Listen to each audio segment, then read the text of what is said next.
Hi hello everyone, welcome back to my channel miss Darshani. ఈ women's డేకి at the same time Ramzan కోసం నేనైతే మా మమ్మీ చేసే డబల్ కా మిఠాని అయితే చూపిస్తాను విత్ క్వాంటిటీస్తో. ఎక్కడ స్కిప్ చేయకుండా అయితే చూడండి. ఫస్ట్ అయితే ఒక బ్రెడ్ ప్యాకెట్ని తీసేసుకొని దాన్ని మంచిగా ఇట్లా నీడలోకి ఆరబెట్టేసుకోవాలి. తర్వాత ఒక లీటర్ ఆయిల్ని ఒక మూకుట్లోకి వేసేసుకొని ఆరబెట్టిన బ్రెడ్ని గోల్డెన్ కలర్ వచ్చే విధంగా డీప్ ఫ్రై అయితే వీడియోలో చూపించిన విధంగా చేసుకోవాలి. ఎప్పుడు కానీ బ్రెడ్ వైట్గా కాకుండా మంచి బ్రౌనిష్ కలర్ వచ్చినప్పుడే బ్రెడ్కి అనేది టేస్ట్ వస్తుంది. At the same time oil తక్కువ గుంజడానికి నీడలో ఆరబెట్టమని చెప్పాము. తర్వాత గోలిచిన బ్రెడ్ని పక్కన అయితే పెట్టేసుకోవాలి. తర్వాత మరో గిన్నెలో 500 గ్రామ్స్ షుగర్ని యాడ్ చేసేసుకొని షుగర్ అంతా మునిగే వరకు అందులో అయితే వాటర్ యాడ్ చేసుకోవాలి. తర్వాత ఇలా తెరల కాగుతున్నప్పుడు దానిలో కొంచెం మిల్క్ యాడ్ చేయడం వల్ల చుట్టూ ఉన్న బ్లాక్నెస్ షుగర్లో ఉండే మడ్డంతా బయటికి వచ్చేస్తుంది.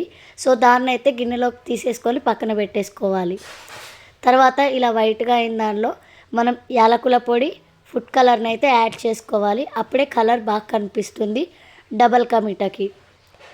సో ఇది బాగా మరుగుతున్నప్పుడు గోలిచి పక్కన పెట్టుకున్న బ్రెడ్లో కాచి చల్లార్చిన పాలని, అంటే ఒక బ్రెడ్ ప్యాకెట్కి 1/2 లీటర్ పాలు అయితే పడతాయి.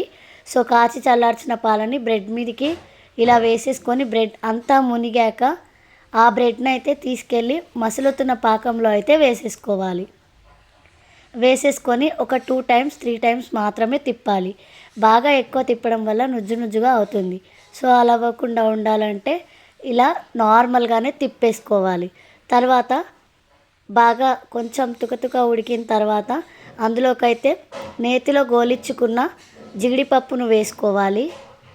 జీడిపప్పును వేసేసుకొని తర్వాత స్టవ్ ఆఫ్ చేసుకొని బౌల్లోకి అయితే సర్వ్ చేసుకోవడమే. ఎవరైనా పచ్చికోవాని వేసుకోవాలి అనుకుంటే పాకంలోనే పచ్చికోవాని కూడా యాడ్ చేసుకోవచ్చు. మీ అందరికీ ఈ రెసిపీ తప్పకుండా నచ్చుతుంది.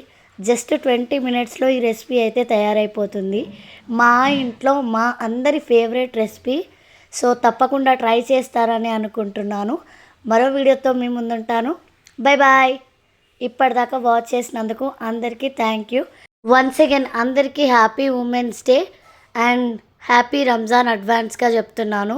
సో టేస్ట్ చేసి మీకు ఎలా అనిపించిందో నాకైతే కమెంట్ సెక్షన్లో కమెంట్ చేస్తారని అనుకుంటున్నాను. బాయ్.